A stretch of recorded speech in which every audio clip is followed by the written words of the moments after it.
మాతృదేవోభవ పితృదేవోభవ. నేను మీ శ్రీధర్.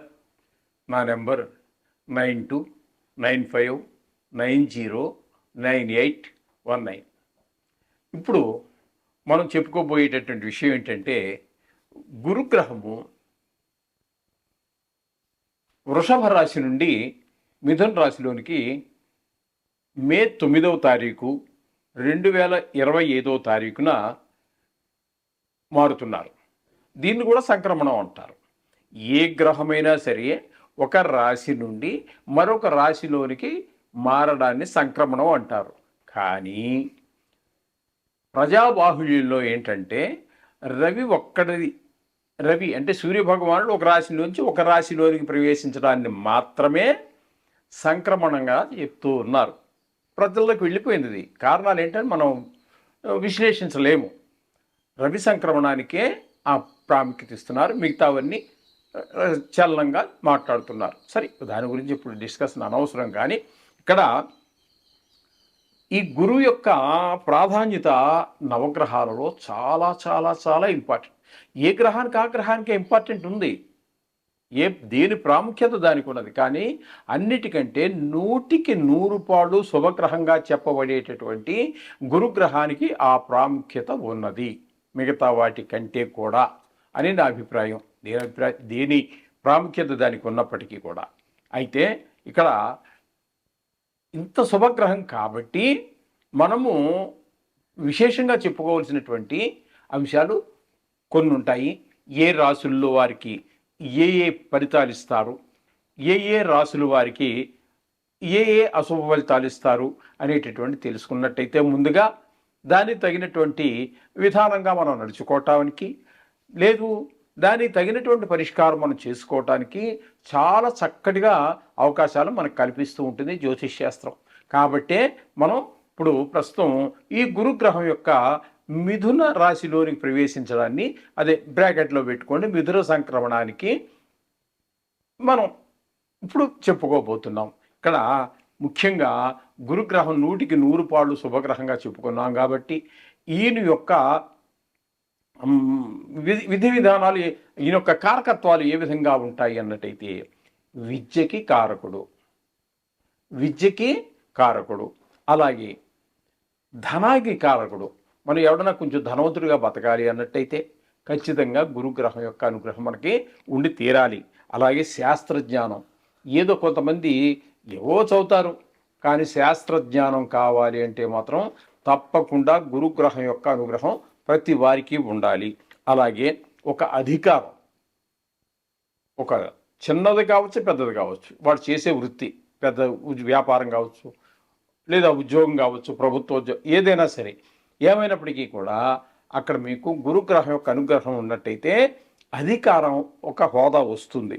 అలాగే ముఖ్యంగా సంతానకారకుడు, సంతానం కలగాలి అంటే గురుగ్రహం యొక్క అనుగ్రహం ఉంటేనే సంతానం కలుగుతుంది. అది స్త్రీ పురుష అనే తర్వాత విషయాలు.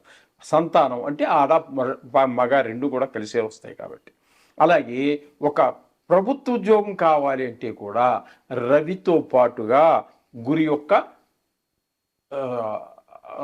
అనుగ్రహం కూడా, 2 అనుగ్రహాలు కలిస్తే ప్రభుత్వ ఉద్యోగం వస్తుంది ఖచ్చితంగా అనేటటువంటి కూడా శాస్త్రం నిర్దేశిస్తుంది.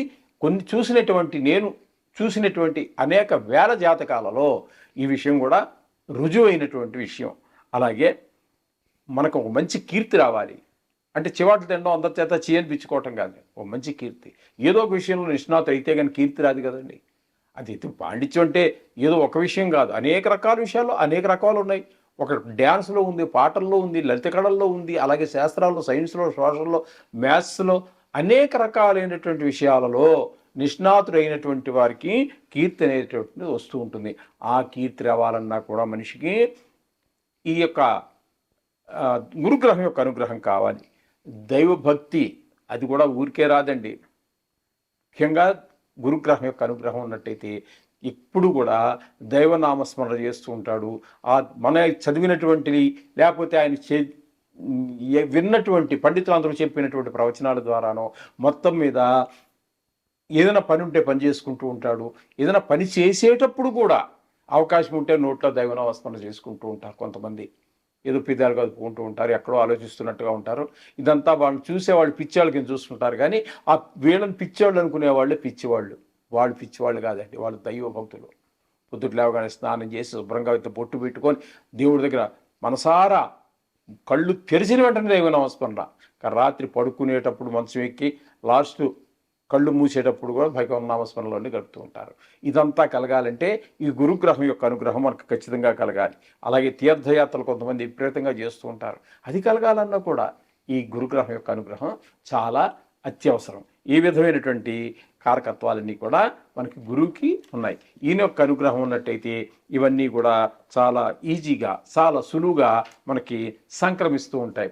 అంటే కొన్ని ప్రయత్నపూర్వకంగా సంక్రమిస్తూ ఉంటాయి, కొన్ని దైవవశాత్తు సంక్రమిస్తూ ఉంటాయి, తన ప్రమేయం లేకుండా కూడా. ఇటువంటివన్నీ కావాలి అన్నట్టయితే మనకి గురుగ్రహం యొక్క అనుగ్రహం తప్పకుండా ఉండాలి. అలాగే ఈ గురుగ్రహం వల్ల వచ్చేటటువంటి మరికొన్ని విశేషాలు కూడా మనం చెప్పుకుందామండి. ఏంటంటే గురుగ్రహం లగ్నంలో గనక ఉన్నట్టయితే రాశి చక్రంలో మిగతా చక్రాలు కాదండి, రాశి చక్రంలో లగ్నంలో గనక ఉన్నట్టయితే అది ఇంకా ఆయన స్వస్థానం అయినట్టయితే మరీ చెప్పాల్సిన పని లేదు, లేకపోతే ఆయనకు ఉచ్చస్థానం అయితే చెప్పాల్సినటువంటి పని లేదు. ఆయన స్వస్థానాలు ఏంటి? ధనస్సు ఒకటి, మీనం ఒకటి, కర్కాటకం, ఉచ్చ. కాబట్టి ఈ స్థానాల్లో కనుక అవి లగ్నమై ఉండి అందులో కనుక గురువు ఉన్నట్టయితే 1,00,000 పాపాలు పరిష్కారం అన్నారు. దానికి కారణాలు చాలా ఉన్నాయి అనుకోండి, అది సరే విషయం. ఈ విధంగా లగ్నంలో గురువు ఉంటే 1,00,000 పాపాలు పరిష్కారం. గురువు వల్ల పంచమహాపురుష యోగాలని ఉంటాయి. అవి రవిచంద్రుల వల్ల ఏర్పడవండి. కుజ, బుధ, గురు, శుక్ర, శని 7 గ్రహాల వల్లే. రాహుకేతువులు మళ్ళీ ఛాయాగ్రహాలు కాబట్టి వాటి వల్ల కూడా ఏర్పడవు. రవిచంద్రుల వల్ల కూడా ఈ పంచమహాపురుష యాగాలు ఏర్పడవు. ఉన్నవి నవగ్రహాలే కదండి. రవిని చంద్రుని ఈ పక్కన పెట్టండి, రాహుని కేతుని పక్కన పెట్టండి. ఈ 9లో ఈ రెండు 4 పోతే ఉన్నవి 5 గ్రహాలు: కుజ, బుధ, గురు, శుక్ర, శని. ఈ 5 వల్ల వీటి వల్ల పంచమహాపురుష యోగాలు ఏర్పడుతూ ఉంటాయి. అటువంటిది ఈ గురువు వల్ల ఏర్పడేటటువంటిది హంస యోగము అంటారు. ఏ మనిషి జాతకంలో అయినా సరే పంచమహాపురుష యోగాలు కనుక ఏర్పడినట్టయితే ఆ యోగం ఏర్పడినటువంటి కాలంలో ఎంత దుర్మార్గుడైనా సరే, అంతకుముందు ఒక తాగుబోతు కావచ్చు, మరొక జోదరి కావచ్చు, మరి అనేక రకాలైనటువంటి అసాంఘిక కార్యక్రమాలు చేస్తూ ఉన్నప్పటికీ కూడా ఆ పంచమహాపురుష యోగాలలో ఉన్నటువంటి వాడు ఆ యోగం ప్రవేశించినప్పుడు చూసేవాడికి, అనుభవించే ఆ మనిషి కూడా, నేను ఆ మనిషినేనా, ఈ మనిషిని, అప్పుడు ఎంత చండాలంగా తిరిగేవాడిని, ఇప్పుడు ఎంత మారిపోయి అంత మార్పు వచ్చింది అని వాడికి భావన కలుగుతుంది.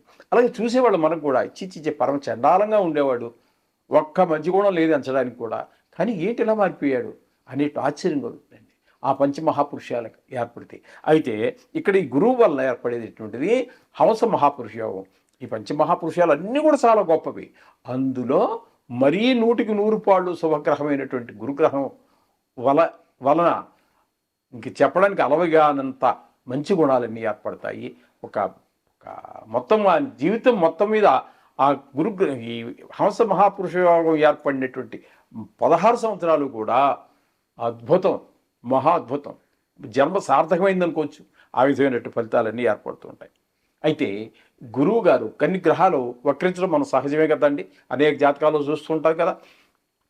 గురుగ్రహం వక్రిస్తూ ఉంటుంది, అయితే సంవత్సరానికి ఒక్కసారి వక్రిస్తుంది. అది కూడా ఒక 5 రోజులు అటు కావచ్చు, 5 రోజులు ఇటు కావచ్చు. కానీ 120 రోజులు, సుమారుగా 120 రోజులు అంటే ఒకసారి 115 రోజులు ఏర్పడచ్చు, 16 ఏర్చు, 10, 18, 19 ఇట్లా యువతల పక్కన కన్నట్టయితే 121, 122, 123, 124, 125 వరకు. అంటే 5 రోజులు ఇటు కానీ 5 రోజులు అటు కానీ, మొత్తం మీద సుమారుగా 120 రోజుల పాటు వక్రిస్తుంది. ఆ వక్రించినటువంటి రోజుల్లో మాత్రం కొంచెం భిన్నమైనటువంటి ఫలితాలు ఏర్పడుతూ ఉంటాయి. అది అంత శుభ ఫలితాలను ఇవ్వజాలు, సహజత్వం కోల్పోయింది. కాబట్టి గురువు మామూలుగా చెప్పాలంటే ఆయన ఆకాశతత్వానికి సంబంధించినటువంటి వాడు. సరే, ఇక కారకత్వాలు మనం చెప్పుకున్న సంతానానికి, ధనానికి, బుద్ధికి, మంచికి అన్నిటికీ కూడా కారకత్వాలన్నీ ఉన్నటువంటి మహాపురుషుడు, గొప్ప గ్రహం గురుగ్రహం. ఆ గురుగ్రహం ఇప్పుడు వృషభ రాశిలోంచి మిథున రాశిలోనికి మారుతున్నది. అది ఇప్పుడు 9వ తారీఖు మే నెల 2025 సంవత్సరాన్ని. ఇప్పుడు ఇది మనం గురుగ్రహం గురించి మనం ముందుగా విశ్లేషించుకునేటువంటి విశ్లేషణ పూర్తయింది. ఇప్పుడు ద్వాదశ రాశుల వారికి ఏ ఏ విధమైనటువంటి ఫలితాలను ఆ గురువు బృహస్పతి వారు ఏ విధమైన ఫలితాన్ని ప్రసాదించబోతున్నారు అనేటటువంటిది సశాస్త్రీయమైన పద్ధతిలో మనం విశ్లేషించుకుందాం. దీనికి నా కల్పితాలు కానీ లేకపోతే మరేదో దీన్ని ఏదో చేసేసి నా కవిత్వం కానీ నా కల్పితాలు కానీ ఏమీ ఉండవండి. శాస్త్రం ఎంతవరకు చెప్పిందో అంతవరకు చెప్పడం జరుగుతుంది. అలాగే కొన్ని గ్రహాలు కొన్ని రాసుల వారికి దుష్ఫలితాలు చూపించవచ్చు. అంత మాత్రాన్ని ఏదో అయిపోతుందని చెప్పేసి మీరు కంగారు పడక్కర్లేదండి. ఇవి రాశిగతమైన ఫలితాలు మాత్రమే, వ్యక్తిగతమైనటువంటి జాతకం కానే కాదు. అయితే దీని ప్రాముఖ్యత దీనికి ఉన్నది. అది మాత్రం తీసిపారేయద్దండి, అంత ఈజీగా తీసేసే విషయం కాదు ఇది. అందుచేత ఏ ఏ రాశుల వారికి ఏ విధంగా ఫలితాలు ఇస్తాయనేది ఇప్పుడు చెప్పుకోబోతున్నాం. కన్యా రాశి వారికి 9వ తారీఖు మే నెల 2025 నుండి గురువు అంటే బృహస్పతి వారు మిథున రాశి ప్రవేశించిన తర్వాత, అంటే ఈ కన్యా రాశి వారికి దశమ స్థానంలో సంచారం చేయబోతున్నారు. అటువంటి ఆ కాలంలో సంవత్సర కాలం పాటు అక్కడే ఉంటారు. ఆ సంవత్సర కాలం కూడా గురువు యొక్క ప్రభావం ఈ యొక్క కన్యా రాశి వారి మీద ఏ విధమైనటువంటి ఫలితాలు ఇవ్వబోతున్నారు, ఈ కన్యా రాశి వారికి ఏ విధమైన ఫలితాలు ఇవ్వబోతున్నారు అనేది సశాస్త్రీయమైన పద్ధతిలో, ఇందులో నా కవిత్వం కానీ నా పైత్యం కానీ ఏమీ ఉండదండి. ఒకవేళ చెడు ప్రభావాలు చూపించినా కూడా అందులో మిమ్మల్ని భయభ్రాంతులు చేసేసి ఏదో అయిపోతుంది, కొమ్మ మునిగిపోతుంది, పిడుగొచ్చి నెత్తిని ఇట్లాంటివి ఏమి ఉండవండి. శాస్త్రం ఎంతవరకు చెప్పిందో అంతవరకు చెప్తాము. దానికి మంచి ఫలితాన్ని ఇచ్చినా సరే, చెడు ఫలితాలు ఇచ్చినా సరే, ఆ మహానుభావుడు ఏమి వదలుచుకున్నాడో, ఏది ఇస్తే దాన్ని మనం దాని నుంచి, చెడు అయితే దాని నుంచి ఎలా తప్పించుకోవాలి, మంచి అయితే దాన్ని ఎలా ఉపయోగించుకోవాలి, ఈ విధమైనటువంటి పరిష్కారాలు కూడా మనం చెప్పడం జరుగుతుంది. దీన్ని మీరు స్వీకరించండి, ఆచరించండి, ఆనందించండి, సుఖాలు పొందండి. ఓకే. ఇక్కడ సింహరాశి వారికి దశమ స్థానంలో ఆయన యొక్క సంచారం జరుగుతోందండి. ఏ విధమైన ఫలితాలని శాస్త్రం చెప్పుకుందామును. ధాన్యనాశ ధనశ్చేద వృథా సంచరణం భయం స్వజనైర్దూషణం చైవ దశమస్తు యదా గురు.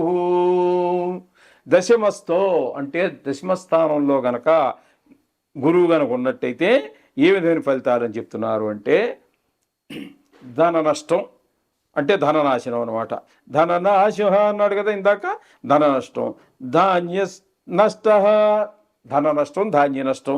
వృధాగా తిరగడం, వృధా సంచరణం అంటే వృధాగా తిరుగుతూ ఉంటాడు. ఏదో మనసులో మంచి భావం ఉంటుంది, కానీ ఆ పని పూర్తి కాదు, వృధాగా తిరగడం అయిపోయినట్టు అవుతుంది అనమాట. భయం, ఎందుకో తెలియదు, ఒక రకమైనటువంటి భయం, ఏ పని అవలేదనో మరేంటో. బంధుజనులను దూషించుట, మనం బంధువులు ఉన్నారు కదా, వాళ్ళు ఎవరు సహకరించకపోయేసరికి వాళ్ళ మీద ఏదో ద్వేషం, దూషణం చేయటం, ఇట్లాంటివన్నీ ఫలితాలన్నీ కూడా ఈ దశమస్థానంలో అంటే కన్యా రాశి వారికి దశమస్థానంలో ఉన్నటువంటి గురువు ఇచ్చేటటువంటి ఫలితాలు ఈ విధంగా ఉంటాయి. అంత మాత్రం చేత ఏమీ కంగారు పడక్కర్లేదండి. మీరు తప్పకుండా మనం చెప్పుకున్నట్టుగానే ఈ బృహస్పతికి సంబంధించినటువంటి బీజాక్షరాలు చేయాలంటే కొంచెం కష్టమండి. ఎలా ప్రకాశక మంత్రాలు అంటే వేద మంత్రాలు చెప్పడం ఎంత కష్టమో పలకడానికి సులువుగా ఉంటాయి, కానీ బీజాక్షరాలు ఇది ఒక గురుముహత నేర్చుకోవలసినటువంటి పొందవలసినటువంటి మంత్రాలు. కాబట్టి నా సలహా ఏంటంటే ఈ బీజాక్షరాల జోలికి వెళ్ళకపోవటమే మంచిది. మీరు చేయవలసింది ఏంటంటే శ్లోకాలు చదువుకోండి, గాయత్రి చదువుకోండి, కవచాలు చదువుకోండి. లేదు వీటికి సంబంధించి విష్ణు సహస్రనామం కొంతమంది చెప్పారు, ఈశ్వరుడు అభిషేకం కొంతమంది చెప్పారు. ఇందులో ఏదో ఒకటి చేసుకుని ఆ బృహస్పతి వారిని వేడుకున్నట్టయితే మీకు సర్వసుఖాలు ఏర్పడుతూ ఉంటాయి. ఈ కష్టాలు అన్నీ ఇంకొంచెం కష్టాలు ఎక్కువగా ఉన్నట్టయితే మీరు ఒక గురువారం, మొత్తం ఈ సంవత్సరంలో చాలా వస్తాయి గురువారాలు, ఒక నెలకి ఇంచుమించుగా 4 వస్తాయి, కొన్ని నెలల్లో 5 వస్తాయి. మొత్తం మీద 2-3 సార్లు కొద్ది కొద్ది గ్యాప్లో ఒక కేజీ శనగలు తీసుకోండి. ఒక గుళ్ళో పూజారి గారికో, లేకపోతే ఒక అయ్యగారు పౌరోహిత్యం చేసుకునే అయ్యగారికో, లేకపోతే మీ ఇంటి బ్రహ్మగారు ఎవరైతే ఉన్నారో వారికో పిలిచి 1 కేజీ శనగలు ఏదో మీకు తోచిన దక్షిణిచ్చి ఆ సంకల్పం చెప్పించుకొని ఆ దోష పరిహారార్థం అని చెప్పేసి వారు చెప్తారు సంకల్పం. వారికి దానం ఇచ్చేసేయండి.